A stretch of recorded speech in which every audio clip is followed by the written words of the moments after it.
Hi, good afternoon. This is MX Breaks. Let's do sports. The Ghana Football Association have asked Asante Kotoko to provide concrete reasons as to why they should be allowed to play the remainder of the Ghana Premier League home games at the Aliu Mahama Sports Stadium in Tamale. Kotoko have had to play their home games at the Accra Sports Stadium since last season due to renovation works ongoing at the Babariara Sports Stadium in Kumasi. The Porcupine Warriors last month wrote to the GFA requesting to change their home venue from the Accra Sports Stadium to the Aliu Mahama Sports Stadium in Tamale for the remainder of the 2021 Ghana Premier League season. The GFA rejected Kotoko's request and asked them to provide further explanation for their sudden change of mind. From Kotoko, we move on to their rivals, Hearts of Oak, and they have debunked the reports that Vincent Odotei have been reappointed the club's chief executive officer. Reports were rife that the Member of Parliament for Ladade Kotopon has replaced Mr. Frederick Moore, who is on a sick leave. The management of Accra Hearts of Oak Sporting Club Limited wishes to notify the general public, especially the sporting public, that Honorable Vincent Odotei has not been appointed as the chief executive officer of the club, as speculated by a section of the media. We also want to put on record that the Member of Parliament for Ladade Kotopon, who also doubles as the board member, has not expressed interest in the position, the statement read. Let's move on to Champions League, and we saw some games last night, and we'll start with Manchester United, and their manager Ole Gunnar Solskjaer admitted he considered bringing Fred off at halftime as the midfielder walked a fine line before eventually being sent off in the red doubles loss to Paris Saint-Germain last night. Fred was sent off in the 70th minute of the match, which saw Manchester United Champions League fixture cast into doubt as they fell 3-1 to PSG. Put his head towards him. I don't think he touched him, but you don't do that. So he's a bit lucky. Yeah, it's either nothing or a red card. And he got a yellow. It was strange. Yeah, but you know, I thought maybe he was a bit lucky to stay on when the referee decided to give him anything. Yeah, and maybe. But Fred has played really well, and he played really well. We spoke about staying calm, staying on your feet, and the second yellow card is nowhere near a foul. So, Ander knows that as well. He definitely. Still on Man United, and Ole Gunnar Solskjaer was left to real missed opportunities as the side failed to take the chance to book their place in the Champions League last 16. 2 goals from Neymar either side of Marquinhos' goal handed PSG a comfortable victory at Old Trafford. Very good game of football, which deserved fans, first of all. 2 teams. When you see the team sheets, you think there might be goals in this game because there's loads of attacking talent, and I don't think anyone were disappointed. Chances for both teams, and of course with a bit of more clinical finishing, we should have finished the game like midway in the second half, because I thought that period they were there for the taking. We had some big chances there, big moments, and that's the difference when you get to the big games, the clinical moments. And yeah, you can say all the possession in the middle and which team dominates, but games are always decided either end of the goal. Now let's talk about the man of the moment, and Olivier Giroud staked his claim for a regular place in Chelsea's starting lineup after scoring 4 goals against Sevilla, according to Frank Lampard. Giroud scored with his left foot, right foot, his head, and netted a penalty at the Ramon Sanchez Pizjuan as the 34-year-old became the oldest player to score a hat-trick in the modern Champions League and first Chelsea player to hit 4 since Lampard did so against Aston Villa in 2010. 4 goals at this level, and actually the quality of the goals. Individual aspects from Ollie himself, team aspects in the first goal in particular, played from back to front. Amazing solo performance from him. He deserves all the accolades. I'm delighted with him. I'm delighted with the team to come here against a very strong Seville team. They made changes, so did we. It's a difficult place to come, and the team performance from start to finish was great because it had everything. There were moments in the first half where it was tough where it was tough for us, and we dealt with those moments, and then our play was just brilliant. Yeah, he does. So I have to see, because it is a tight turnaround, but it's 4 goals in the game, so it was not just his own performance, but when you play Ollie and you utilise his strengths and still maintain threats from the sides, of speed, of getting in behind, or quality play through the middle of the park, then you see a real nice balance.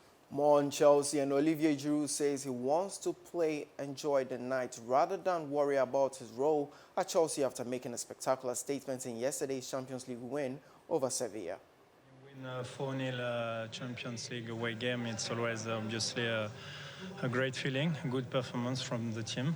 And we took the game from the front foot, and we've been efficient at front. So yeah, it's a good night also for me because I scored 4 goals. Just let me enjoy the night and that great win, and after we will rest and we will see what's the GFA's plan. As match day 5 of the Champions League concludes, let's look at the results that we saw last night. And FC Krasnodar beat Rennes 1-0. Sevilla also lost at home to Chelsea 4-0. Dortmund and Lazio was a 1-1 draw. Club Brugge beat Zenit 3-0. Ferencváros lost at home to Barcelona 3-0 as Juventus beat Dynamo Kiev 3-0. Istanbul Başakşehir lost to RB Leipzig 3-4. And Manchester United also lost at Old Trafford to PSG. It was a 3-1 result. We move on to the Europa League, and Jose Mourinho says Tottenham are among the favourites to win the Europa League, but warned that Champions League dropouts will change the dynamic of the competition in the knockouts. Mourinho's side returned to the European action against Lask tonight, following a goalless draw at Chelsea on Sunday, after which the Spurs manager said they were pony in the Premier League title race. For Europa League, in this moment, I think we are in the race. We are one of the most important horses in the race. We have to admit that an English team in Europa League is for sure an important club. But then some important clubs are going to the competition later, which is something that I never agreed, but is the way it is. And for sure, instead of go home, they come to the Europa League, and then that will change the dynamics of the competition. Still on the special one, and Jose Mourinho believes Gareth Bale is undergoing a physical evolution at Tottenham and could emerge with body and mind fully repaired.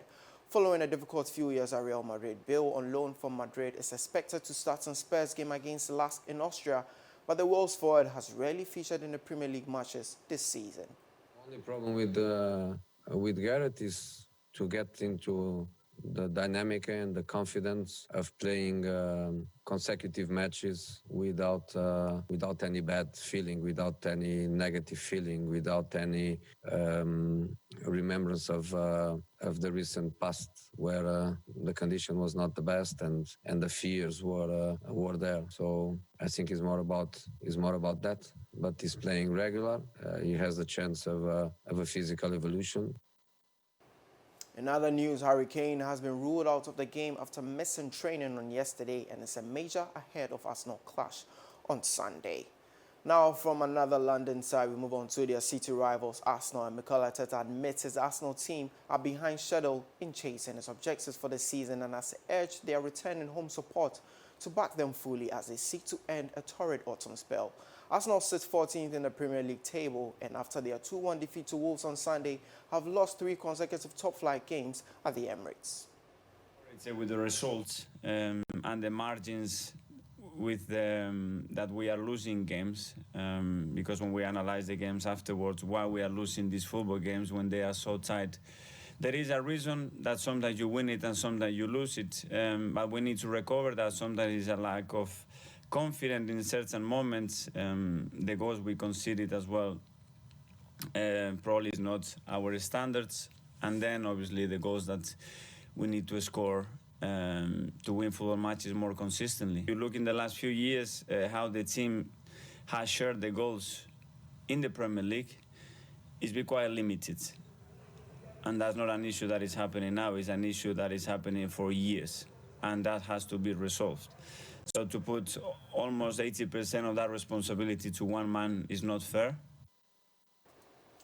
Now, David Luiz is set to miss Arsenal game against Rapid Vienna tonight as he continues to recover from the head injury he sustained against Wolves. Now, as we're talking about tonight, we'll look at the games that we're playing in Europa League, as AS Roma will be playing against Young Boys, Arsenal versus Rapid Vienna. Nice will be hosting Bayer Leverkusen, as Rangers will also be hosting Standard Liège from Belgium. AZ Alkmaar will be playing against Napoli, Zorya versus Leicester City. AC Milan will be going head-to-head with Celtic, as Lask will be playing against Tottenham Hotspurs. Two more stories in the Premier League and the English Football League have agreed a £250 million rescue package to help ease the financial challenge faced by EFL clubs as a result of the coronavirus pandemic. The EFL will be assisted in getting a £200 million loan from championship clubs. I am pleased that we have now reached a resolution on behalf of our clubs, and as we have maintained throughout this, will provide much needed support and clarity following months of uncertainty, the EFL chairman Rick Parry said. A £50 million grant has been agreed for League One and League Two clubs. Two more stories, and Lionel Messi and Barcelona have been fined a combined £706 after the player was shown a yellow card for lifting his shirt to pay tribute to the late Diego Maradona following his goal in Sunday's 4-0 win over Osasuna. Messi, who was fined £543, while his club were fined £162, paid homage to his late compatriot by taking off his Barcelona jersey to reveal a Newell's Old Boys shirt belonging to Maradona, a gesture that was praised around the world. The Spanish Soccer Federation's competition committee showed little sympathy when upholding the rules, rejecting Barcelona's protest against the punishment and its suggestion it should be waived as a gesture was a tribute to Maradona. Let's switch gears to the NBA, and Lebron James is on the verge of signing a 2-year contract extension with the Los Angeles Lakers, which is worth a reported $85 million. The 35-year-old's agent told ESPN his contract will run until the end of 2022-2023 season, his 20th in the NBA. He will become a free agent in the same year in which his 16-year-old son Bronny is slated to enter the NBA when he graduates from high school. James led the Lakers to their first NBA title in a decade of Octobers.